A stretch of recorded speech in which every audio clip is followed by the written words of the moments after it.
Kayo ba updated sa mga social media accounts nyo? Uso kasi ngayon ang post at kung nakikita nyo marami dyan ang mga sponsored ads tungkol sa colon cleansing. So mamaya, puro colon cleansing na yung laman nito. Nako, nadidinig tayo. Ang tanong dyan, safe nga ba ito? Alamin natin sa report ni Mobile Journal, Yeda Pascual. May nauusong alternatibong paraan para magbalik alindog.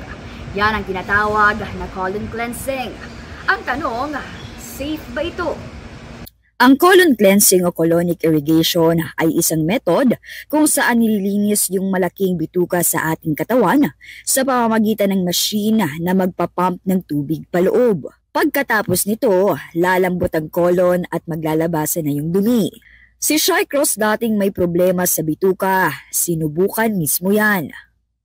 Sa anos kasi siya pinapasok, ma'am, sa ano siya ng tao or sa akin.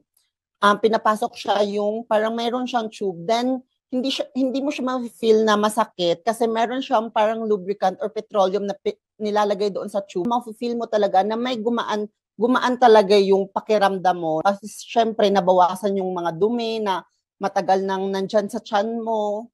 Maganda ang review so far, pero ang gastroenterologist na nakausap ko, duda dyan. Ang colonic irrigation ay hindi talaga recommended ng mga doktor kasi hindi ito proven na effective. Dahil malaking amount ng tubig yung pinapasok sa colon tsaka nilalabas, pwede itong magdulot ng electrolyte shifts or fluid imbalance na pwedeng mag-uwi sa dehydration. Tapos, syempre kung may problema ka rin sa loob ng colon, pwede rin magkaroon ng colonic injury, no? Ayon pa kay Doc, sa mga ospital hindi ginagawa ang colon cleansing. Sa halip, cleansing enema ang ginagawa kung saan walang machine, kundi fluid lang na ipapasok sa tumbong para matunaw at mailabas ang dumi. Ginagawa lang din ito sa mga may severe constipation. Kung gusto nyo ng malinis na colon, may mga natural na paraan naman daw dyan, sabi ni Doc. Proper diet lang, dapat high fiber diet, no?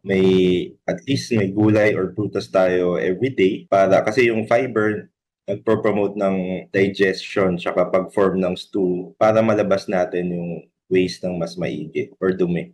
Ang colon natin ay may kakayahan talaga na maglinis ng sarili na, no? To clean out the waste and toxins. So, di po natin kailangan ng colonic irrigation. Magtiwala tayo sa katawan natin.